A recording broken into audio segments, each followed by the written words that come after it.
Okay, good afternoon, everyone. Welcome to this week's Jewish Gen Talk. My name is Avraham Grohl, and I'm the Executive Director of Jewish Gen. We're very pleased you're with us for this very special program on Polish Jewish genealogy and protecting Polish Jewish cemeteries.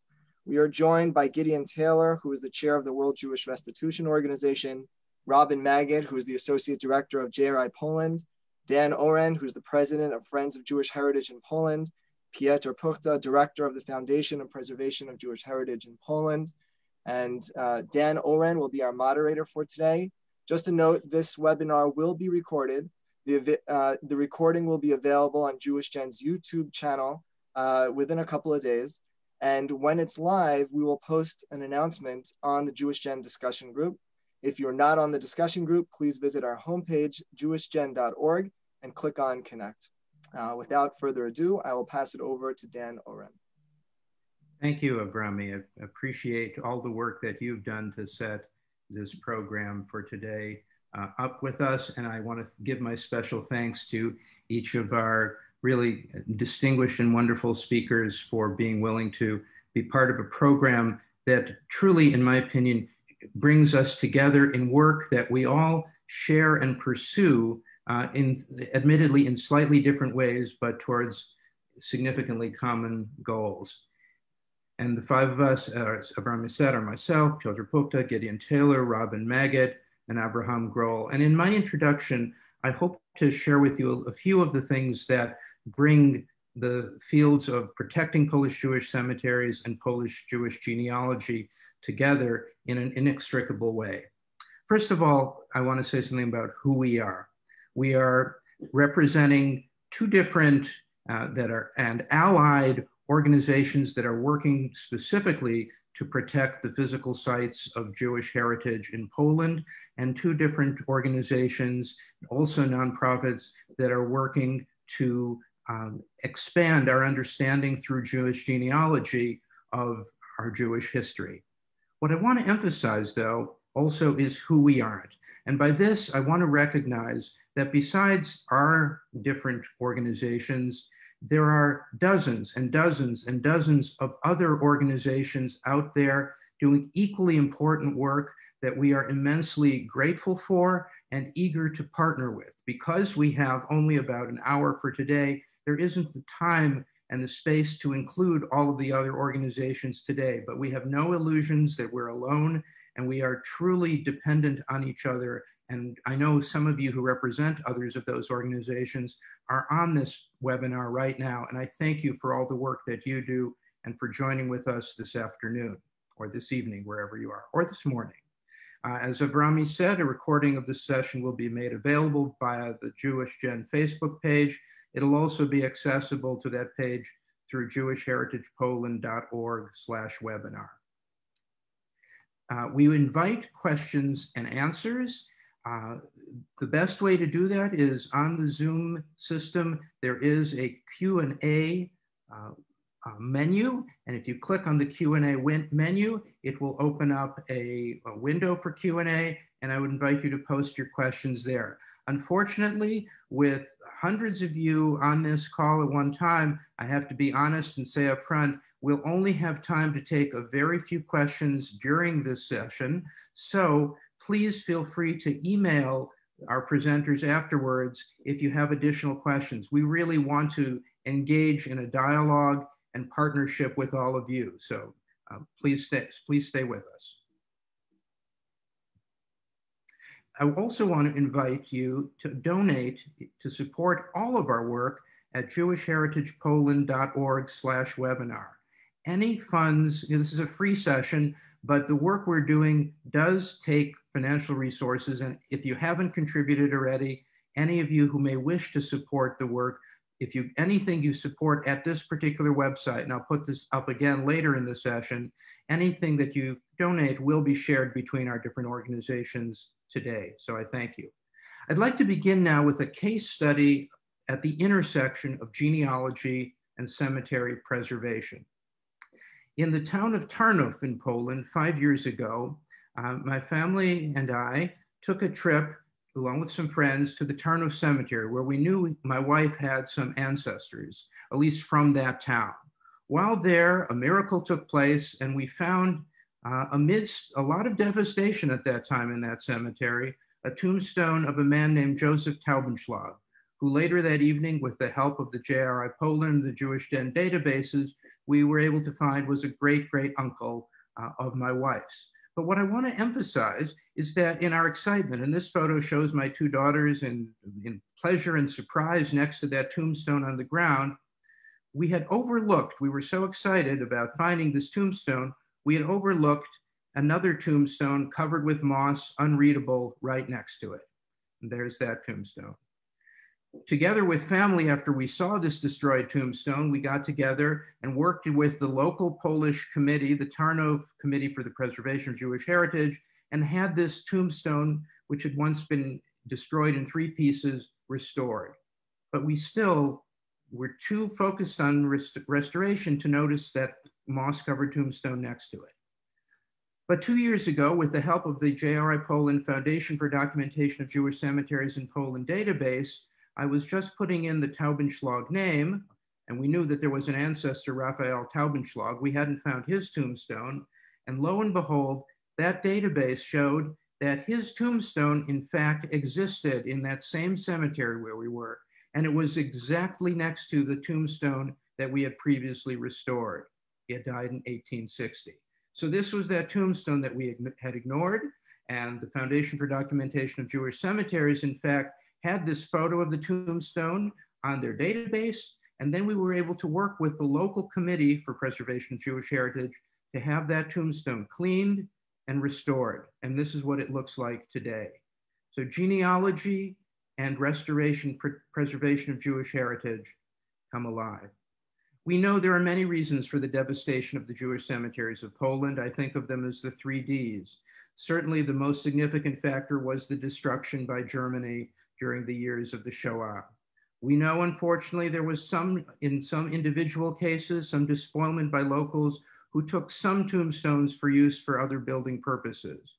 And we also know that there has been dereliction by all of us from all over the world in ignoring, to a great degree, so much of what has gone on in those cemeteries. But things are changing. You know, in 6 weeks after Manishtana is read at the Seder, we will read, even if all of us were wise, all of us understanding, all of us knowing the Torah, we would still be obligated to discuss the Exodus from Egypt, and everyone who discusses the Exodus from Egypt at length is praiseworthy. The Haggadah I'd like to offer you today is to say that even if there had not been a Shoah, even if the Jewish cemeteries had been protected post-war, we today would still be obligated to preserve the memory and holy burial grounds of our ancestors. And everyone who does so is praiseworthy. The Friends of Jewish Heritage in Poland was founded as a nonprofit in 2016 to do work like this, preserving these physical sites of Jewish heritage. Our approach has been partnership in gathering funding for your cemetery of interest, transparent and accountable spending of resources, and partnership with non-governmental organizations and allied groups active in Poland, especially FRUDGE, the Rabbinical Council for Cemeteries, the Matseva Foundation, local nonprofits, and JewishGen Future Scholar Fellows, which Avram Grohl will tell more about, a group where we're trying to engage the next generation. This shows us in Kshapitza 2 years ago with the Matseva Foundation and JewishGen, to engage them in both cemetery preservation and engaging in genealogy. We welcome contributions from everywhere, but as a 501c3, there are particular advantages for US-based donors. We do cemetery cleaning, can be commissioned from abroad or personally on site. Both models make a difference. Local involvement is always valuable. This shows our group working with local Poles, family and friends, and the Matseva Foundation in the Markushew Cemetery 4 years ago. There are 3 wonderful women, 3 sisters from the town of Shashnish, Magda, Agata, and Maggie Goralczyk, who have been working tirelessly to help restore that town's cemetery in the last couple years. And finally, generous donors in one town have supported in Sochocin the reconstruction of a gate and a memorial wall there. We set up websites for different cemeteries, such as here Novograd, including cemeteries where there are just a few or no tombstones left. We try to recruit funding. We are working actively with at least 10 cemeteries, right now 10 cemetery groups, and we've worked previously and hope to in the future work with more. How can you participate? I invite US supporters to contact me at info@JewishHeritagePoland.org.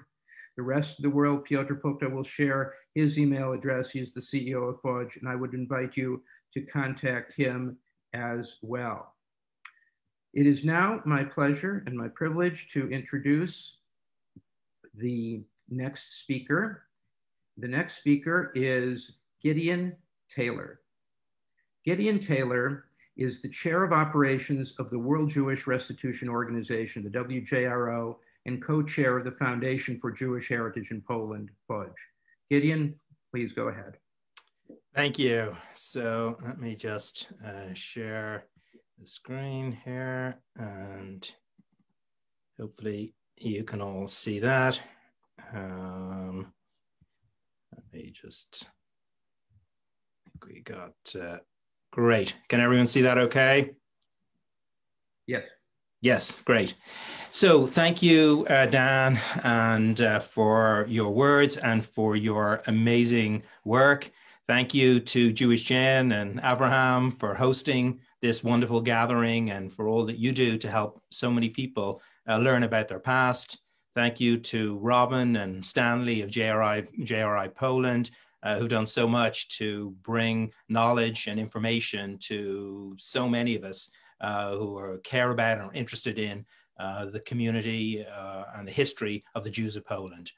So the World Jewish Restitution Organization is the umbrella body that represents world Jewry on issues of restitution in Eastern Europe. And I'm really very honored to be with you here today with so many of you who engage in really and deeply meaningful work. And I am excited, really excited to see how much we can accomplish today and going forward by working together. At a time of an international pandemic in a world full of conflict and division, it's really inspiring to see people come together from across oceans, joined by this commitment to preserve and to educate about and to help maintain the heritage of the Jews of what was once a thriving Jewish community in Poland. As you know, it was, I'm sure most of you on this gathering know, Poland was once home to the largest Jewish population in Europe. It was a population of almost 3.3 million people at the time of the Holocaust, of whom 90% were killed.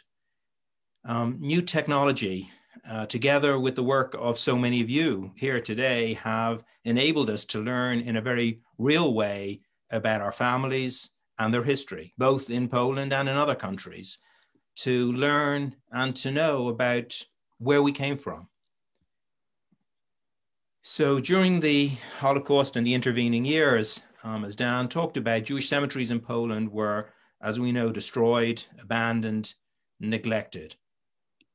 And I think for many people, for many Holocaust survivors and for many of us, and second generation and third generation, the cemetery represents the last physical connection to our roots. So I'm one of those descendants of Polish Jews. My grandfather came from a small shtetl called Jano outside Białystok.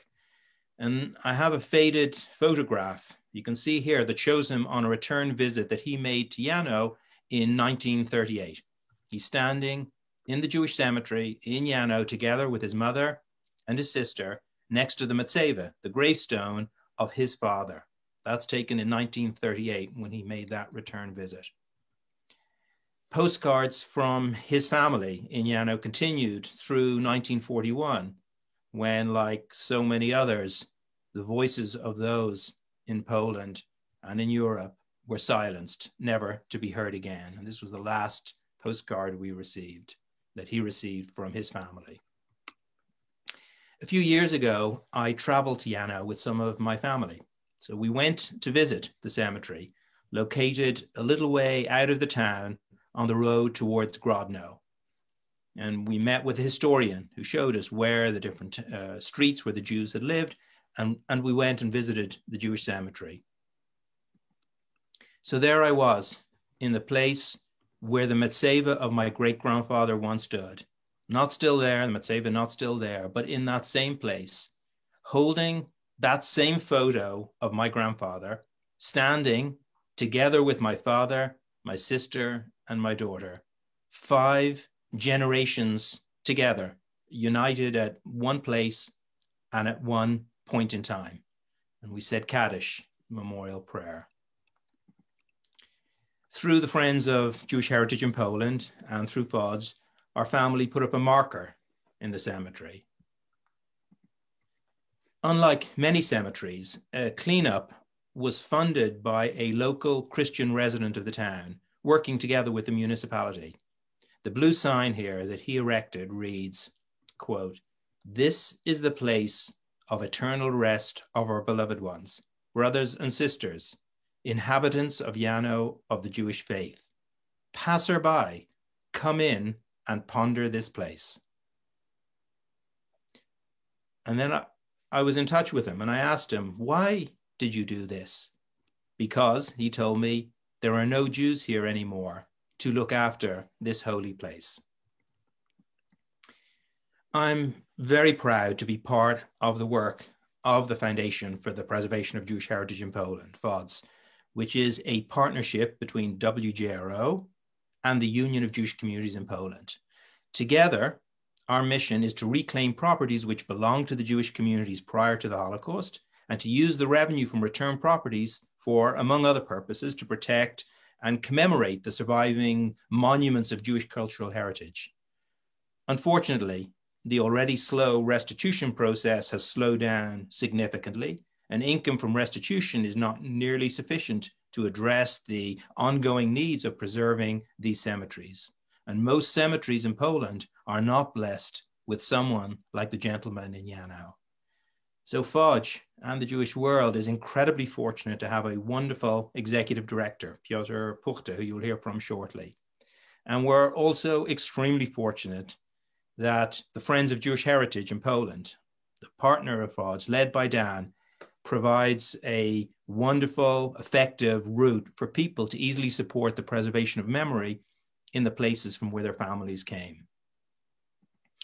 The scope of the challenge is huge. There are over 1,200 Jewish cemeteries in Poland. Many are in a severe state of disrepair. Each local Jewish community, existing local Jewish community, is responsible for the cemeteries in their area, whereas FODS is responsible for Jewish cemeteries in areas where there's no longer a Jewish community.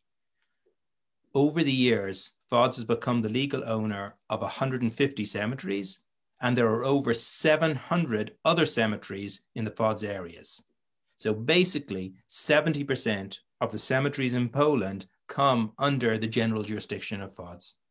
As Piotr will discuss, the costs associated with maintaining these cemeteries is tremendous and continues to increase. The situation of the cemeteries is not good. Of the Jewish cemeteries in Poland, only 36% have preserved matzevot or gravestones. 17% have retained minuscule traces of matzevot. 19% are just open fields.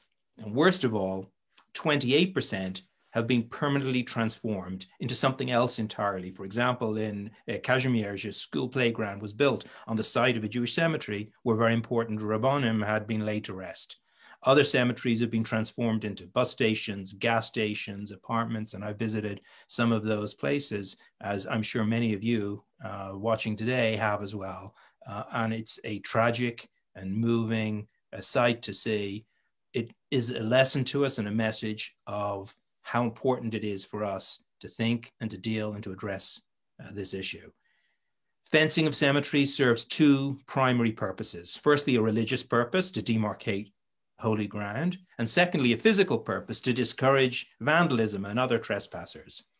Of the cemeteries that I mentioned, of cemeteries in Poland, as I mentioned, 28% have been built over. Only 15% have confirmed historical boundaries and some fencing. Another 12% are fenced, but without confirmed historical boundaries. 45% have no fences whatsoever. So Fodge continues to work tirelessly to preserve and maintain cemeteries, with help from the local Jewish community, the Polish government at the local, regional, and national level, as well as with Polish NGOs, local civil society, volunteers. But clearly, we need tremendous additional support in order to fulfill this sacred mission. And in closing, I just wanted to say, I believe that we cannot bring back those who perished. We cannot erase the horrors of the Shoah from the memories of survivors, but we can pledge to the victims that they shall not be forgotten, that their legacy will be kept alive. Behind every gravestone is a human story, and time is not on our side. The Talmud teaches us that because they cannot speak to give thanks, caring for the dead is one of the highest expressions of chesed, of loving kindness. Ultimately, it's not only a Jewish task or a Polish task to preserve and maintain Jewish cemeteries in Poland, it's a task for all of us, for descendants of the former communities in Poland, and for people of goodwill around the world. Thank you. Thank you, Gideon. That was very meaningful. I'm very pleased to have you be followed by Piotr Puchta. Piotr Puchta is finishing now his second year as director of the Foundation for the Preservation of Jewish Heritage in Poland, Fodge. A Polish diplomat from 1985 to 2019, Piotr Puchta served 2 years as chairperson of the Polish delegation to the International Holocaust Remembrance Alliance. And I think we're very grateful to have Piotr here with us today and for all the work that he's doing. Piotr?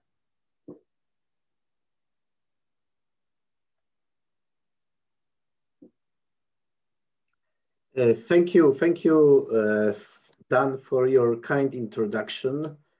And I also take this opportunity to express my personal gratitude to JewishGen for being able to address such a distinguished audience on the issues of preservation of Jewish heritage in Poland.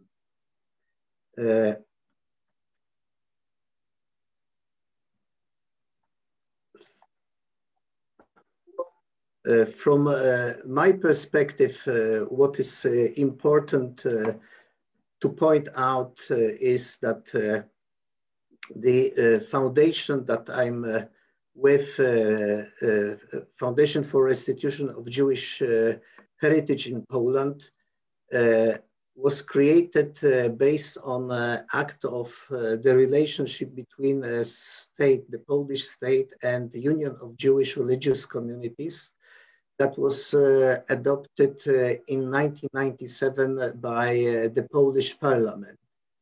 Based on this act, many meetings took place between various partners, various stakeholders, and I was personally witness to such meetings and consultations. And finally, the result of this was the creation of Foundation for the Preservation of Jewish Heritage in Poland that was established by two founders, as Gideon has mentioned, World Jewish Restitution Organization and the Union of Jewish Communities in Poland. What is important is to understand that these two founders came to an agreement that foundation will be responsible for areas in Poland where there are no Jewish communities anymore, where there is no Jewish presence.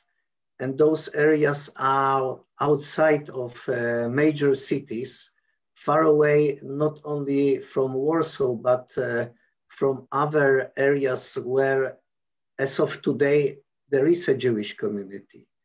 This puts on us additional task, not only of contacting those places, visiting those places, but also for seeking partners who are there located on the spot, who are permanently present in those areas, and who are willing and able to partnership with FODS in the task of preservation of Jewish heritage, and first of all of Jewish cemeteries.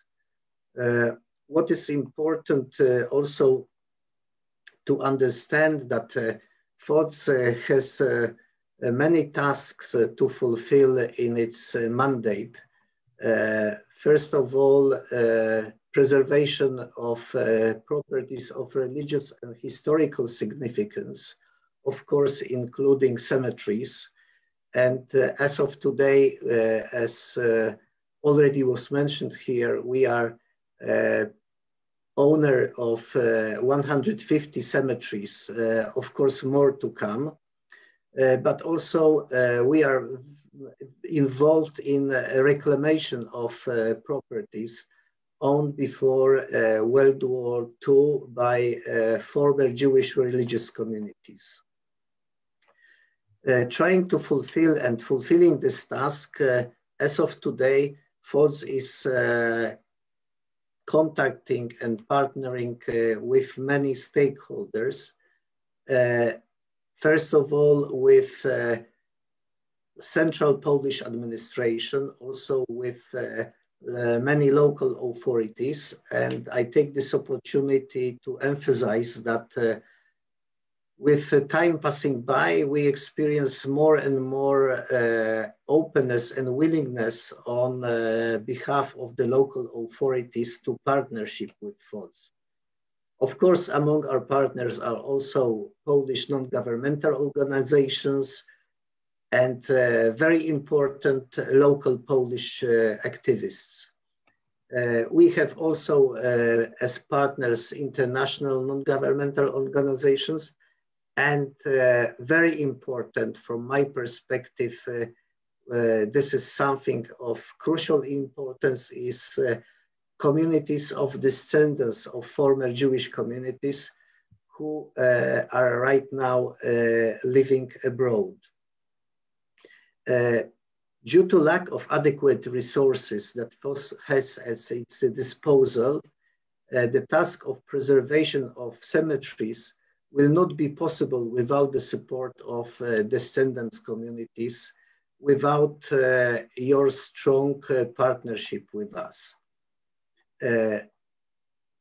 Basing our partnership with many partners, we have come last year to contact Foundation for Cultural Heritage that is operating in Poland. And we came with initiative to create so-called Coalition of Guardians of Jewish Cemeteries in Poland.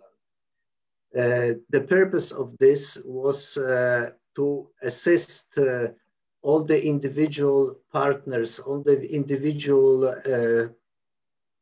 volunteers in faraway places from major cities in Poland, to assist them in their task of preservation of Jewish cemeteries in Poland.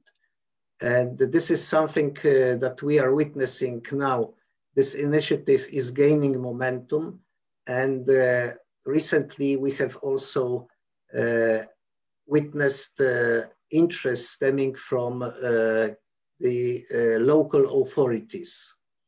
Just to mention some projects and some partners that in the past we have already worked with is the US Commission for Preservation of America's Heritage Abroad, with which we have partnership during the project in Serotsk. Also very important element in our activities are contacts with local schools, schools that educate young generation of Poles. And one of the projects is Wysokie Mazowiecki, where local students cleaned up the Jewish cemetery in this town. Recently, we have witnessed and experienced growing interest from the descendants of Jewish community in Przasnysz, a community that is represented by Edward James and Barry Mensch, with irreplaceable also contribution by local volunteers, Agata Guralczyk and Małgorzata Guralczyk. Once they contacted us, FOC has established direct contact with representatives of municipal authorities in that town. And immediately the local authorities reacted to our request, to close illegal road that was passing through the territory of the cemetery. This led to further cooperation with the descendants who have financed project of fencing the cemetery and bringing down a concrete barrier that was in the past erected on the area of the cemetery. What is important is also to mention that after fencing, the cemetery was later on cleaned from garbage and from vegetation that was for many years polluting the area. And now we are in a stage of continuing this project by contacting and addressing other issues that are dealing with the cemetery. Recently, I spoke with local deputy mayor who offered assistance in identifying missing matzevot in the town of Przasnysz, and volunteering to put this on a local Facebook group so we can start directing this issue with local community.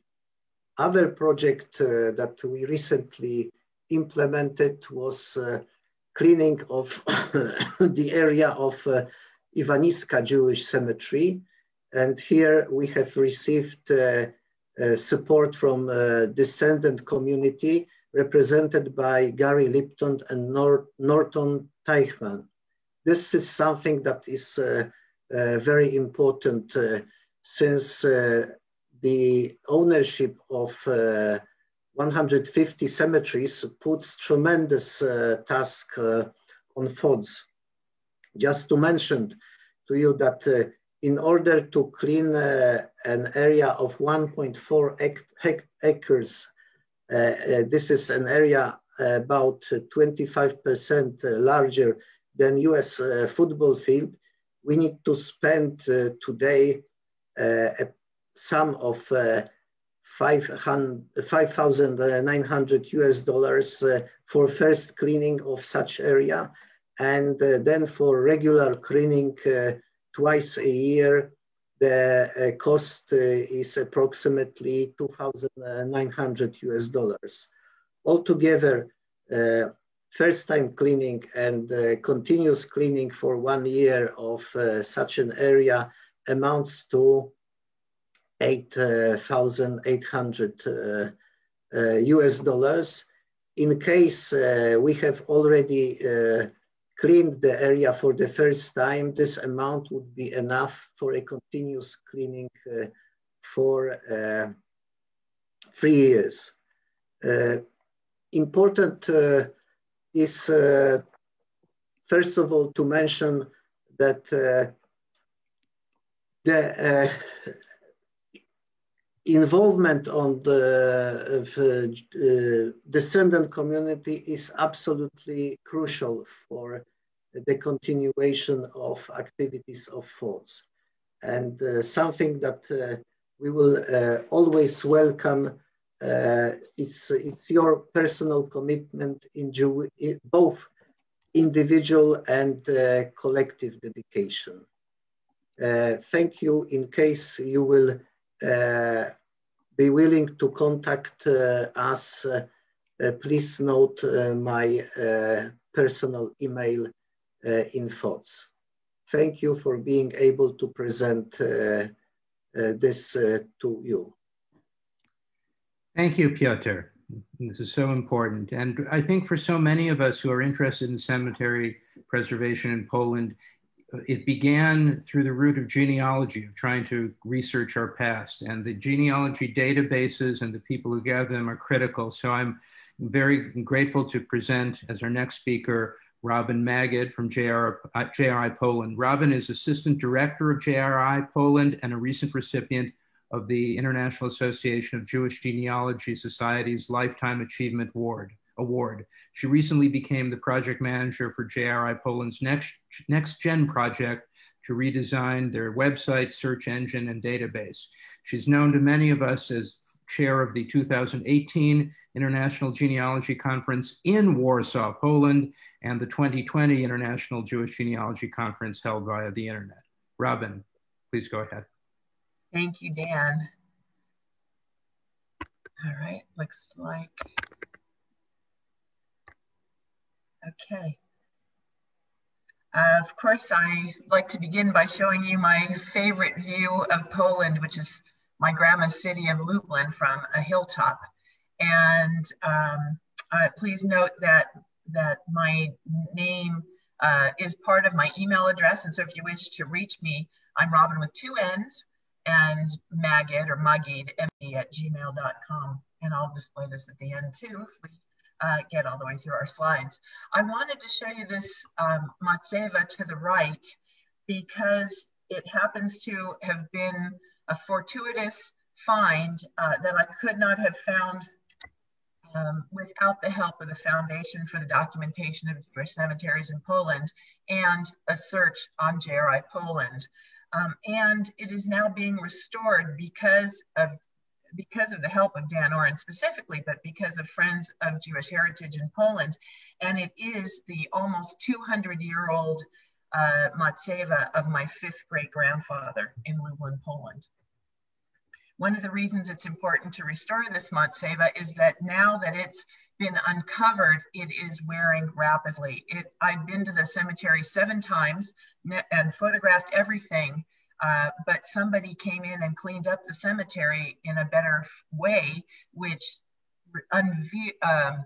revealed this matseva, but is now also exposing it to the elements. So we've got work to do now, and I'm very fortunate that we found this tombstone, and it was again thanks to a search on the internet. JRI-Poland.org has a website that is changing and a database that is always changing, but this is what it looks like now. And we are the largest, we say, fully searchable database of Jewish records archived in Poland today. And the reason we say fully searchable is that we present information that can be found other places and that we provide to other places like JewishGen. However, at least at the moment, we provide more ways to search that than our partners. And we partner with a lot of institutions, including the Polish State Archives, JewishGen, the Foundation for the Documentation of Jewish Cemeteries in Poland, the Emanuel Ringelblum Jewish Historical Institute, Polin and Polin's virtual shtetl, as well as many others. I'm showing you here an early book of residence from Lublin, because one of the things that we do is point the searcher to the actual document when we can link to it. And this is a particular document that is in the Polish State Archives, available on the internet, but much more easily searched by using the JRI-Poland database, which has more than 6.2 million records in it, representing more than 600 towns from the current or former territories of Poland.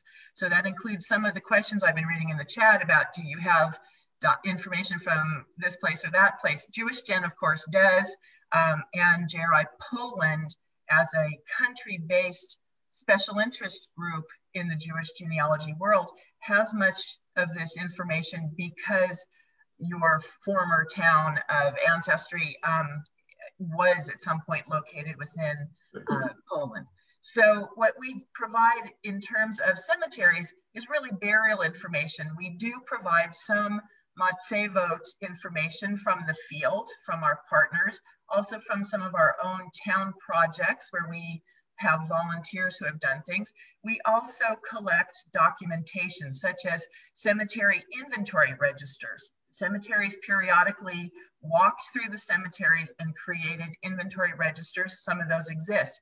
We also collect things such as indices to death records or the rabbi's set of records, the Kahal records, even Chevra Kadisha records, which may be its own group of documentation and may have survived in an archive in Poland today or in private ownership, in which case we try to index and retrieve somehow.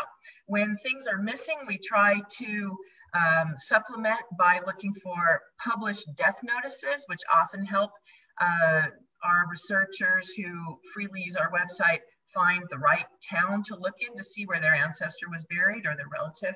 And when we're really lucky, like in this case in Lublin in the 20th century, we actually have, through the Polish State Archives in Lublin, indexed the Matseva order and installation ledger for a cemetery that doesn't have Matsevot anymore. When you search on the JRI-Poland website, you may find multiple instances of what is really the same record. In this case, I'm showing you, circled in red, 3 different instances of my husband's ancestor, Avraham Magid, who was emigrating to the United States from Ukraine, according to family story, when he suffered an asthma attack and died in Warsaw. In fact, at the time that my family found this tombstone, had it restored, and went to go visit it, only the Warsaw Cemetery Database A records were available, which did not give us the location or a photo of this Matseva.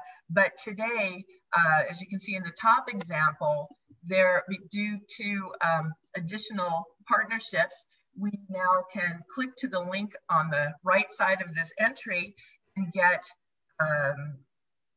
link to an image.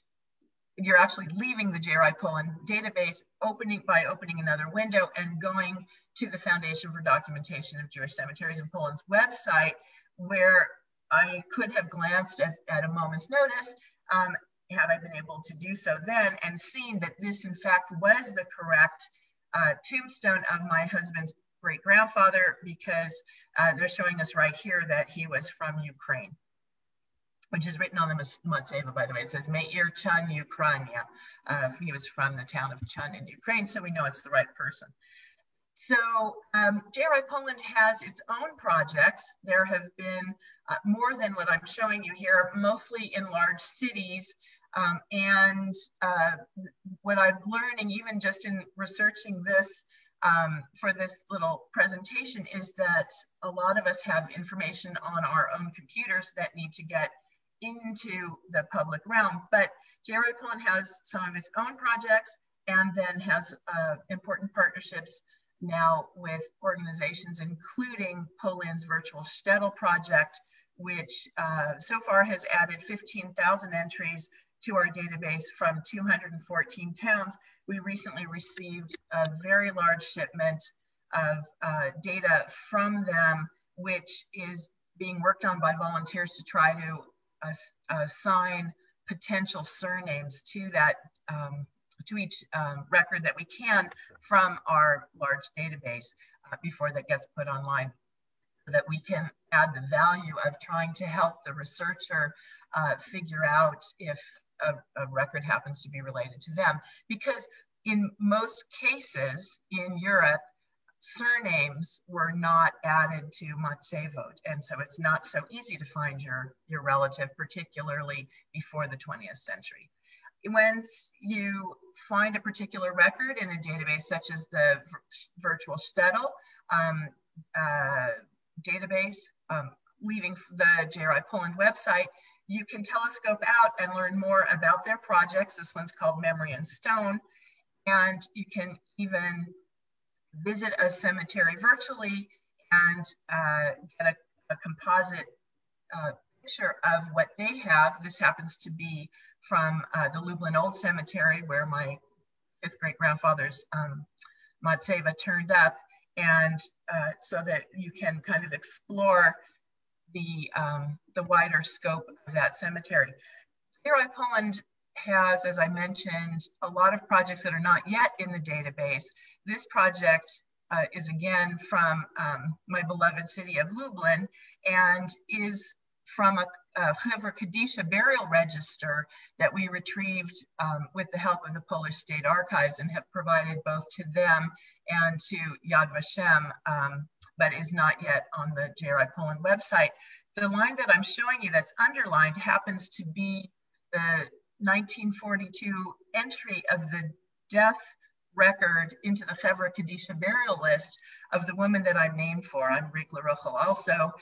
This is my great grandmother who died in the Lublin ghetto during the war. And although she was never given a tombstone, it indicates in this register exactly where she was buried by section, row, and even plot, even though there's no map of the cemetery that exists today. So burial registers can also be very helpful to the researcher and personally meaningful.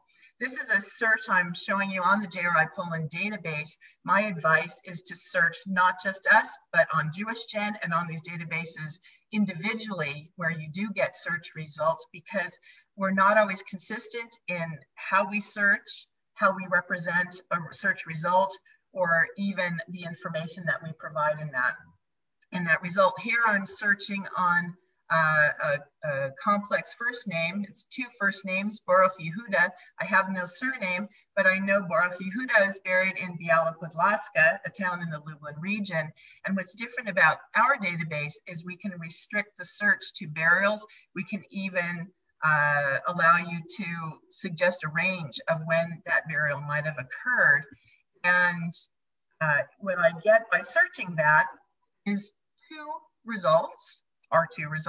One says it's from Lublin Gubernia, the other from Shedlitz Gubernia. It turns out they're the same result from two different sources, but sources who are identifying the province that that town is in differently based upon the time period they're concerned about.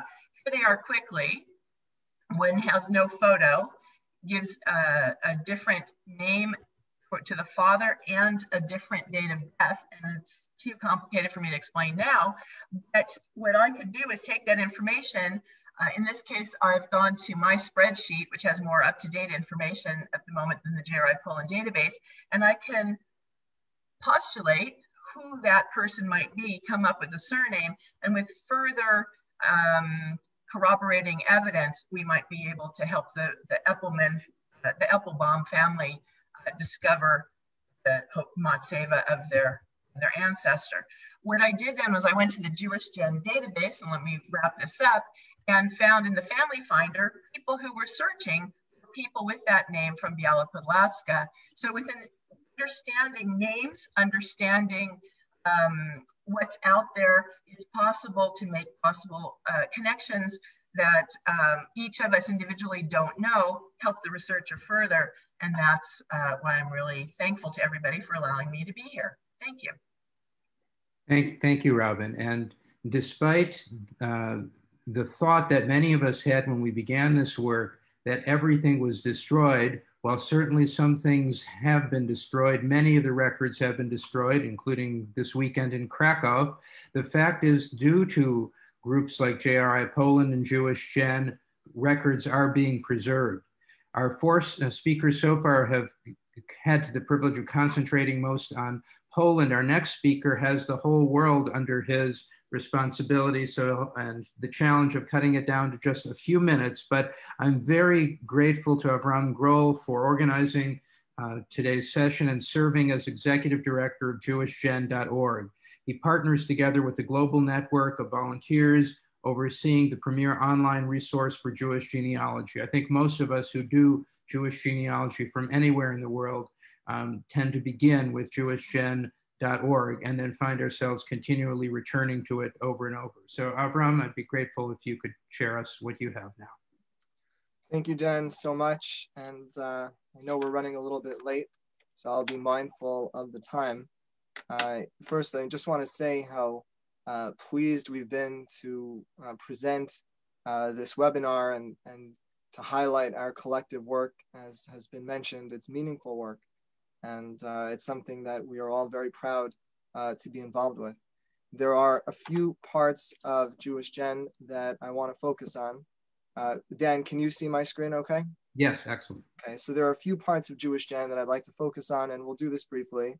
I want to talk about how JewishGen pertains to finding records, locating and learning about Polish Jewish communities, connecting with others, and what we're doing to make all of this relevant to youth in a tangible way. First, in terms of searching the database, we have a very simple search interface that allows you to search across all of JewishGen's collections, not just for Polish research. But the way to do it is to visit our homepage, JewishGen.org, and you'll see that there are 6 icons. The first one is this magnifying glass that allows you to search across all of our collections, and you can select that you could limit your search to say that you only want it to be within for Poland. Another way is to search specifically within the Polish database. You could visit the homepage, and you'll notice there are 5 menu items across the top of the screen. If you run your mouse over the databases, the third one, the bottom option will be complete list of databases, and that will take you to our complete list, which is growing, and particularly will be growing over the next few months. You'll notice there's an option for Poland, which will take you to the Polish database. Now, let's say I do a search for my last name of Grohl within Poland. What you'll see is a list of databases, and on the left side, it will tell you the name of the data set. And on the right side, it will tell you how many matching records you might have. Now, when it comes to genealogy, spelling really is not so specific. So JewishGen has a lot of different tools that allow you to search for names how they sound, not necessarily how they're spelled. But in this case, I did an exact search for how my last name is spelled, since I know since Adam and Eve, we've spelled our name Groll, G-R-O-L-L. Now, one of the great benefits is that we have a partnership with JRI-Poland, and JewishGen researchers can access and learn about records that exist on JRI-Poland directly within the JewishGen website. So I'm doing my search and I'm looking for what JewishGen has, and then I see everything that JRI-Poland has, and I could click on that button, which will take me directly to the JRI website where I can further my research. We also have a similar arrangement with another group called Gesher Galicia, which will offer the same opportunity, but very important that in addition to what we have, you're able to access what we have on JRI-Poland. We do have some collections. So most recently, we added a collection of data for Krakow and nearby Jewish communities. We do have an extensive Holocaust collection related to Poland. And in this regard, I will mention that we have, since Robin mentioned Lublin, one of the data sets that she has actually contributed are indexes from seized property cards from Lublin and other data sets as well. We have a burial registry that has information from 278 cemeteries, accounting for more than 170,000 records. And I'll also point out that, as has been mentioned, there are databases that are not today located in Poland, but that have significance for Polish research. So for example, there might be data in Ukraine collection or the Belarus collection that will also have relevance to people researching their Polish roots based upon where communities were at different times. Or it could be something completely different. For example, we have a United States database, and we have a list of 97,000 names of immigrants to New York from Austria, Poland, and Galicia between 1890 and 1891. So there's many different data sets that are associated and beneficial for Polish research. Now, there are other types of records we have as well. For example, one of our most important resources is the Family Finder, which Robin mentioned. This tool allows you to search to connect with others who are researching the same name you are. So for example, my last name is Groll, And I want to know, is there anybody else out there in the universe who's also researching my name? And then you could find a listing.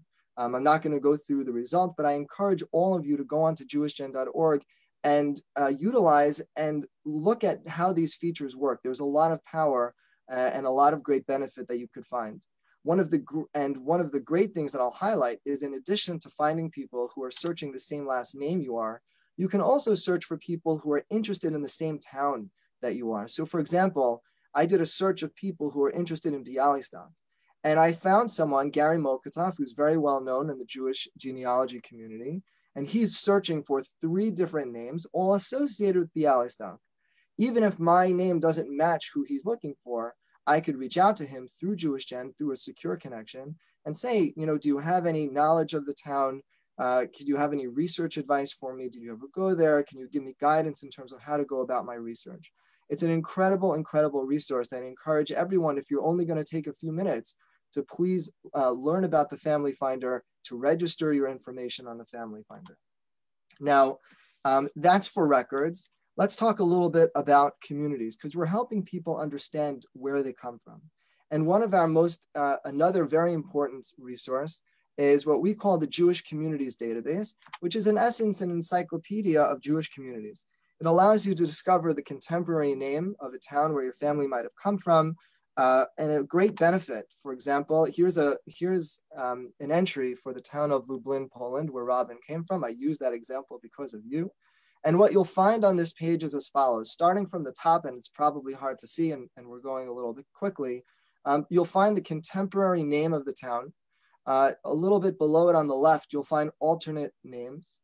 What's really great is we cross-reference other resources on JewishGen. So for example, we'll tell you that there's a Family Finder. There are a number of people who have registered information for Lublin on the Family Finder. We'll tell you that there are a number of Yizkor books or memorial books, which I'll talk about in a second, related to Lublin. There are things for the burial registry and other types of resources that we have.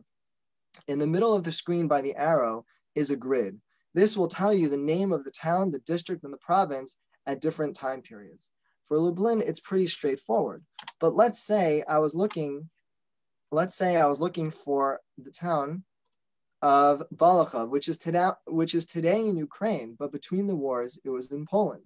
So if you look in the center of the screen, you'll see the same thing. On top of the screen, you'll have the contemporary name.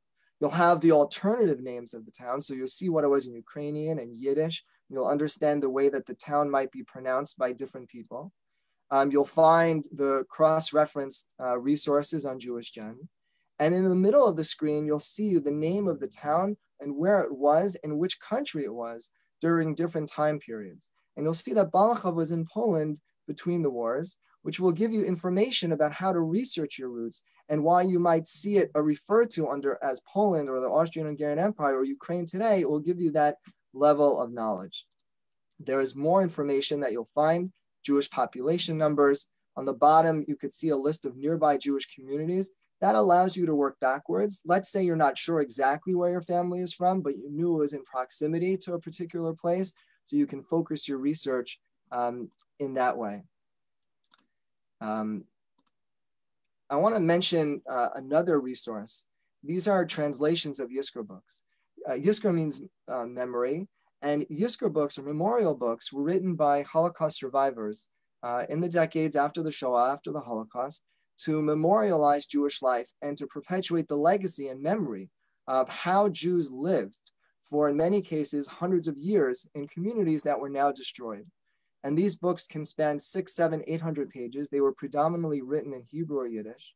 And what we've been doing is translating these books into English, making the translations accessible on our site for free, online. Everything on JewishGen is for free. And we're also printing them in hardcover for people who are interested in them. These books are fantastic sources of information. It talks about the history of the towns, biographical sketches of famous personalities. It talks about the politics. It talks about what life was like during the times of the holidays. We're coming up to Purim and Passover, as Dan mentioned. You could read about what life was like during Passover at different time periods in a particular place. And most of the books end with chapters about what happened to its inhabitants during the Holocaust, firsthand sometimes testimony of what happened, And towards the end of the book, also, you have lists of people presumed to have been martyred. Incredible resources of information, all available on the website. We have another resource, which is the equivalent of a virtual memorial book. We call this Kehila links. Kehila means community in Hebrew. Here is a screenshot of the town that Robin has actually put up. These are opportunities for volunteers and researchers who have done research on their town to submit photographs and history of the town and guides and photographs, things that will be helpful to other researchers who are trying to understand where their families came from. We have a knowledge base that allows people to search through guides and information that have been contributed by other volunteers throughout the world. And there are many guides that are particularly relevant to Polish research. A few other things that I'll bring to your attention is we have a discussion group that allows people to connect with thousands of other researchers throughout the world. You can ask research advice, you could share success stories, you could be informed of what's happening. And there's a lot of connections to Polish research. We're also privileged to host the discussion, a standalone discussion group of JRI-Poland and Gesher Galicia, among others. And on social media, if you're on Facebook, we have a group called the Jewish Genealogy Portal with whom we partner with. And again, like the discussion group, a tremendous opportunity to connect with genealogical researchers throughout the world. I want to end by talking about what we're doing to focus on youth within the context of cemeteries. And that is what we call the JewishGen Future Scholars Fellowship Program. And this was something we started a couple of years ago in partnership with the Matseva Foundation and the Friends of Jewish Heritage in Poland. And it focuses on the role of Jewish cemeteries today in preserving the memory and legacy of Jewish communities. What we do is we take students to Poland so that they can help clean up a cemetery. They can learn about the symbols on Jewish tombstones, the general state of Jewish cemeteries in Poland after the Holocaust, the efforts to preserve them from a communal, political, and halachic perspective, from the perspective of Jewish law, and finally, what lessons can be learned and gleaned to inform our own life choices today. It has been a tremendous program that unfortunately, obviously, had to be postponed last year and most likely this year, but it's something that we hope to continue doing in future years to come. So I thank all the panelists for joining us. I can be reached directly through JewishGen, info@JewishGen.org. And that's also a place where you can seek support, not research advice, but guidance in terms of utilizing the website. And with that, thank you very much, and I will pass it back to Dan. Thank you so much, Avrami. May we take a few minutes for questions? It's fine. Yeah, absolutely. Thank you. So there are many, many questions that have come in, and we only have time for a few of them. I'm going to try and direct a few that are of general interest. Obviously, so many of us have interest about a particular town, and I will offer some suggestions for specific towns, but not the answers for specific towns. I first want to say, Rebecca F. asked if these slides will be available. The slides per se won't be available, but a video of this presentation will be available within about 2 days. Give us approximately 2 days. You can view it easily through the JewishGen YouTube channel, the JewishGen Facebook page, or if you go to this website, jewishheritagepoland.org/webinar, we'll have a link to the video as well. So you can go back to review any point you had a question about by looking at that website. Again, I want to invite any of you, if you're in the mood or moved to help us today, what we do, there's a statement in the Torah, in the Talmud, im ein kemach ein Torah, if there's no flour, there's no Torah, which also means if there isn't support for what we do, if there isn't financial resources, it makes it very hard to do. So we welcome all of your support, and any contributions made through this email, through this internet address, will be shared by our presenting organizations today. So please think about that. Jonathan Weber and Frank Shmulowitz asked a question about whether we identify unmarked graves of victims outside of established cemeteries. What about mass graves? I'll invite any of our panelists to answer. To the best of my understanding, that work is especially being led by the Rabbinical Commission on Cemeteries in Poland. and led by Rabbi Shudrick and his colleagues, Rabbi Ellis and their colleagues. And that probably could serve as an entirely separate entire session to be discussed here. It's very important work, and you could probably reach out to them. I'm sure they would welcome support for that as well. I don't know if Piotr or Gideon, you want to add anything to that? Yes, if possible, I would like to add that FODS is working directly with the foundation that was created by the Rabbinical Commission. In Polish, it is called Fundacja Zapomniane, and they are specifically dealing with mass graves and with graves that are outside of the areas of the cemeteries. Recently, we have also established a joint project with Fundacja Zapomniane on the preservation of mass graves that are located very close but outside of Sobibor death camp. And we are now presenting this project for a grant to the Polish Ministry of Culture and National Heritage. And of course, once this project comes to the stage of implementation, I will be in a position to give you more information on this. I believe this is a unique project because this area is located in the middle of a forest, and we are trying to find a solution in which this mass graves will be preserved, but not by erecting concrete walls, but by some form of preservation by plants, by vegetation. Thank you. There's two parallel questions which I'll ask Robin to address first, and then Piotr. The question first for Robin is, what does the JRI in JRI-Poland stand for? And does JRI-Poland only cover modern Poland? What about historical Poland or Russia?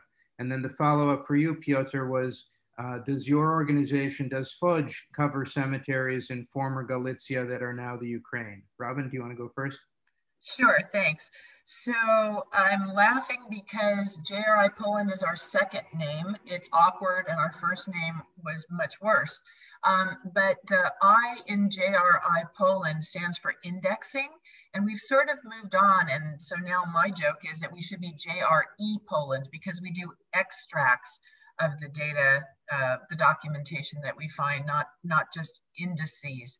But the answer about modern Poland, and I did see that in the chat, is that we cover whatever surviving documentation there is in Poland today. And so there's a lot of documentation in Poland for towns that are now in other places, including Germany, former Czech Republic, Belarus, Ukraine, the Lithuania, and the former provinces of Galicia and Prussia.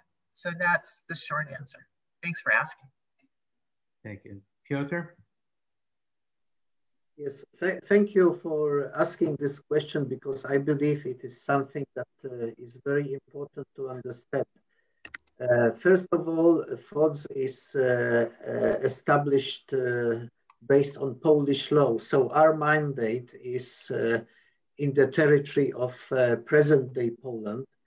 We are not stepping outside of Polish sovereign territory, but we have partners, and among the partners, one of the partners is the European Jewish Cemeteries Initiative. This is a foundation that is operating in many countries of Central and Eastern Europe. They have an office in Kiev in the Ukraine. So we are partnering with them, and we are carrying out projects inside Poland, while they are implementing projects also in the Ukraine. Thank you. A question that came in perhaps for Gideon and Piotr. Mayor Bulka asks, why does FOJ cooperate with Polish government in marking Jewish cemetery only with signs, but not fencing the cemeteries and closing them in order to preserve them according to Jewish law?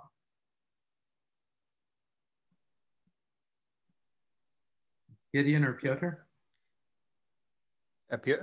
So we work with, I'm not 100% sure I get what the question. We work with the government to try to get as much help from the government as we can. Where the government will help us on identifying and marking, that's where we get help. If local governments or anyone will help us with fencing, if people will donate funding, or if the government or others will, we certainly will work with them also. So we'll work with anyone. And clearly the demarcation is an important priority for us, and particularly the Rabbinic Commission and Rabbi Shudrek are certainly leading that effort to ensure demarcation of the cemeteries, using Polish government resources, other resources, certainly a priority for us. Piotr, is there anything you wanted to add to that? Yes, I would also like, first of all, to confirm what you have just now said, and also to point out that recently we have established contacts with local authorities in a couple of places that already declared that they will assist FODs in taking care of regular preservation of the cemeteries. Also, in some cases, they are in a position to help us with erecting fences. Of course, there is this general program of marking, it is called the National Program of Marking Jewish Cemeteries in Poland, which is under supervision of the Ministry of Culture and National Heritage. The important landmark in this program is that they have created a database on the cemeteries that were located in the landscape, meaning that each cemetery that is mentioned in this database was located by representatives of the Ministry of Culture of National Heritage, who have visited the place and made database information, collected database information on the spot, which is, I believe, one of the first moments when central Polish administration really identified the issue of Jewish cemetery existing nowadays in Poland. So let me, and again, there are so many good questions, and let me just offer one last for today and invite everyone to think of this as a beginning of a conversation with many of you, not as an end of a conversation. Somebody posted that I'd like to restore a cemetery if I can get partners, how to do it.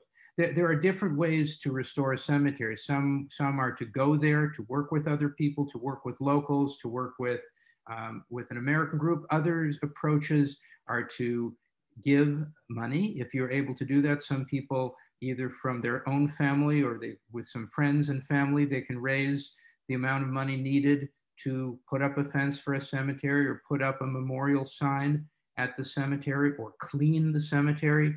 Others prefer to get a group of people together. We've found that some people have founded a Facebook group for their own particular cemetery of interest and have used that as a way to gather people from around the world to support their cemetery's particular project. And if anyone, again, has questions, I would invite certainly people from the US to contact me at the email address I posted, or to contact Piotr Pukta at FOJ at the email address that he posted. I want to apologize that, again, with so many good questions, there just isn't the time for today, but there is more work for all of us to do. And again, seeing so many of the names on this chat, I know that many of you are doing beautiful things in your volunteer time and your professional time. And I'm sure all of us on the panel are so grateful to you for that. And we look forward to continuing this discussion, this dialogue with all of you in the future. And again, I thank Avram Grohl and Jewish Gen and all of the panelists for your participation today.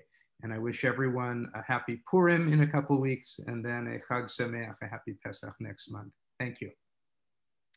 Dan, if I can, I just wanted to echo and say thank you to all of you for all the work that you're doing and for giving us the opportunity to host this webinar. I hope we'll be able to continue to do things like this in the future. Just want to let everybody watching know that our Jewish Gen Talks series of webinars continues. You can learn more about it at JewishGen.org/live. And again, the recording of this webinar will be available on our YouTube channel, hopefully within a couple of days. And we will post a message on the discussion group when it's live. And again, thank you all very, very much, and have a wonderful rest of the day.